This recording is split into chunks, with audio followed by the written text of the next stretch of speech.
All right, everyone, welcome to the Just Talking This show. We're going to talk about some Hall of Fame inductees today. First and foremost, I want to welcome the new class to the Hall of Fame. It's always an honor. I know that's not something these players try to, pursue. They just try to make it on the field, make it every play, make it every game, and it's the ultimate honor to be recognized as one of the greatest, one of the best to ever step on that field.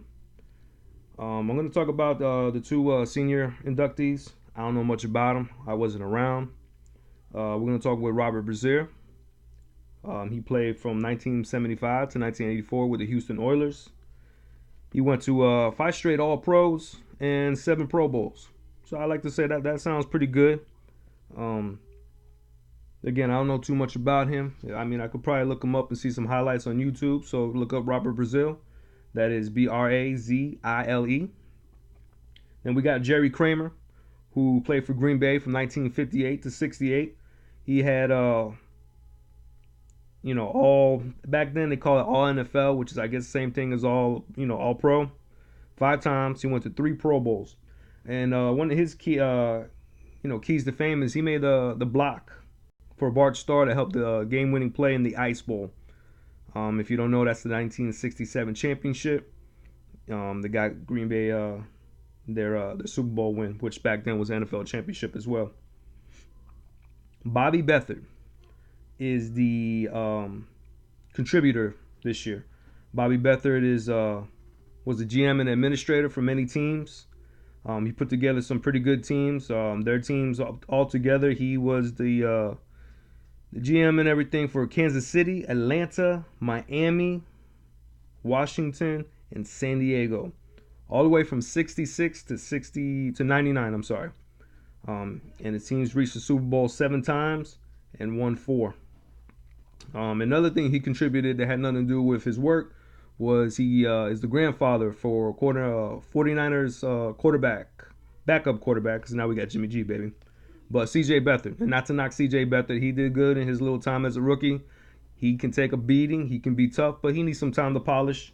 He'll be a good backup, and who knows, maybe he can eventually become a starter in this league.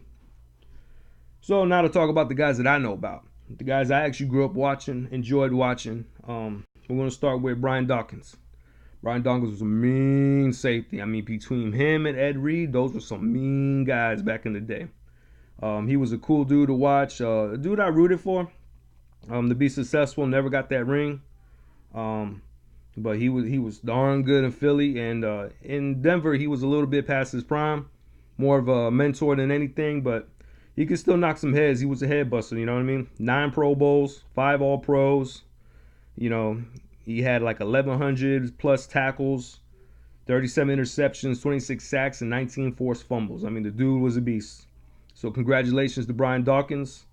Not to mention, he was also part of the 2000s All-Decade team. Actually, all the players here are All-Decades team, 2000 All-Decade team, every single one of these guys. Next, I'm talking about Brian Urlacher. That was another dude that I liked a lot growing up. Brian Urlacher. He was a mean dude, bald-headed. Now he got hair. I don't make sense. When he played the game, he ain't had no hair. Now he got, full head of hair and everything. I guess it was easier to put the helmet on. Who knows? But he's actually the Bears' leading all-time tackler.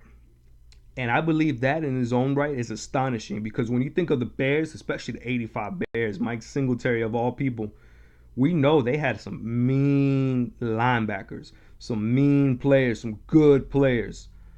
Brian Urlacher leads the Bears in tackling all time. So that right there proves how astonishing he is. But I like to say, first ballot Hall of Famer, he deserves it. Definitely deserves to be a first ballot Hall of Famer. He actually had a Defensive Player of the Year award. I believe that was back in 2005. 8-time Pro Bowler, and I believe it was 5 times he was an AP player as well, All Pro, if you don't know what AP means. He had about 41.5 sacks, 22 interceptions, 5 scores. 2 were interceptions, 2 were fumble recoveries, and he actually had one that was a reception. Probably one of those gimmick plays, not gimme. Next, we're going to talk about Randy Moss. Randy Moss was a cool dude. He had his ups, he had his downs. Definitely deserves to be in the Hall of Fame. Do I agree with him being a first ballot Hall of Famer? Why not? I don't know. I don't care really. He was gonna make it anyway. These first, second, third, fourth ballot Hall of Fame dudes. I don't know. I don't care about the whole ordeal. Why it's a big deal when you're in, you're in. Like when people look back, they don't look. Oh, he was a first ballot, second ballot. They're in the Hall of Fame. They have a bust. When you go through the museum, you see them. I'm making that point for the next dude I'm about to talk about. Let's talk about Randy Moss. Does anyone ever remember how big of an impact this dude was when he came in the game? I mean, they had Chris Carter, so don't get me wrong. They already had a Hall of Fame wide receiver on the other side of the field. But man, this dude, Randy Moss, he was tall. He had long arms. The dude could run. He ran like a 4.2 540. 4.2 540.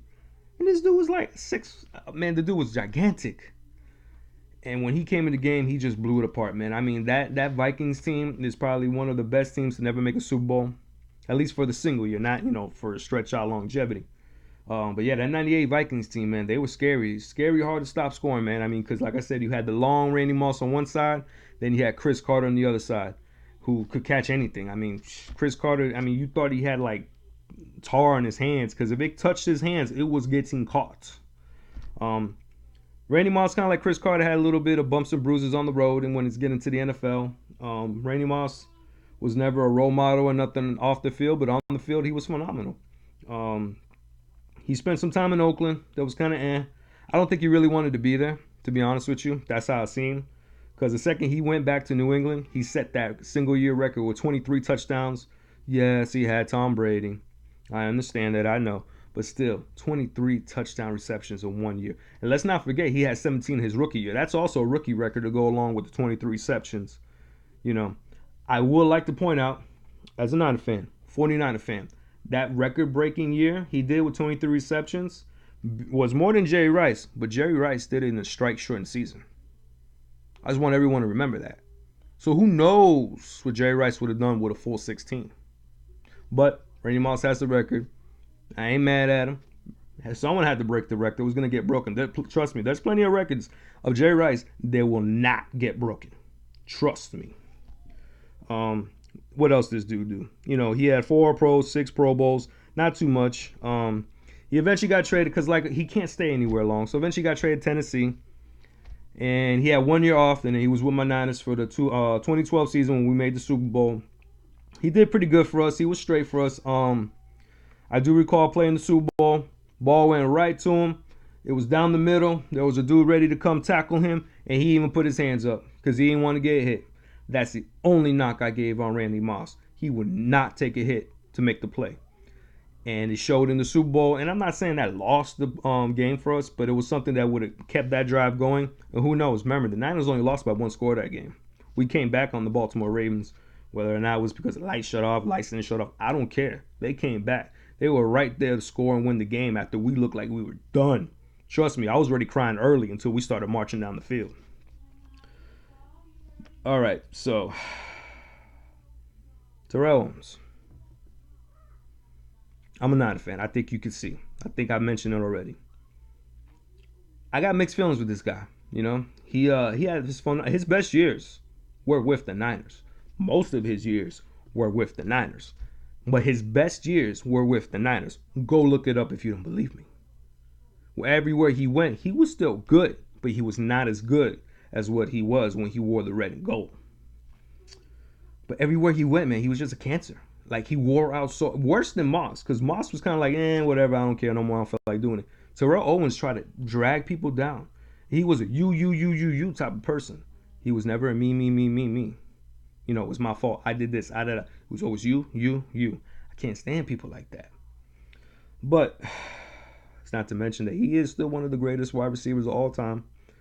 His time with the 49ers was phenomenal until, he tried to throw, Garcia under the bus, tried to throw Coach under the bus, all that stuff. He was phenomenal. I mean, 15,934 yards, third all time with 153 touchdowns, second to Randy Moss, who doesn't have too much more. What he had, 156. Still not anything compared to my man Jerry Rice.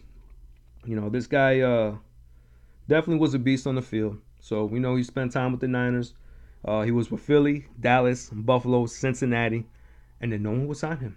Granted, he was 35 years old, but no one would sign him. He was a cancer. He was denied his first, second ballot because of that cancer on the field. Again, I don't think that matters, first, second, whatever. But it's just the way he was. And the fact that he didn't want to show up to the inductee ceremony just shows you why people think of him the way he was. Granted, it's his decision. I ain't mad at him. He want to do his own thing. He do his own thing. You know, that's a big celebration, and he want to do whatever in his hometown or the college he went to, whatever it was. Granted, be the man that you are and do what you want to do, boy. But, bro, I shouldn't say boy. That's a little disrespectful, bro. But anyway, that's your Hall of Fame inductee class. Ray Lewis, first ballot. Randy Moss, first ballot. T.O., third ballot. Brian Urlacher was another first ballot. Brian Dawkins, I don't know if he was first ballot or not. But anyway, then you got the seniors that are Robert Brazil, Jerry Kramer, and the contributor, Bobby Bedford. Thank you guys for listening. This is the Just Talking This show. Hope you enjoyed. Your boy Orlando Rob, signing out.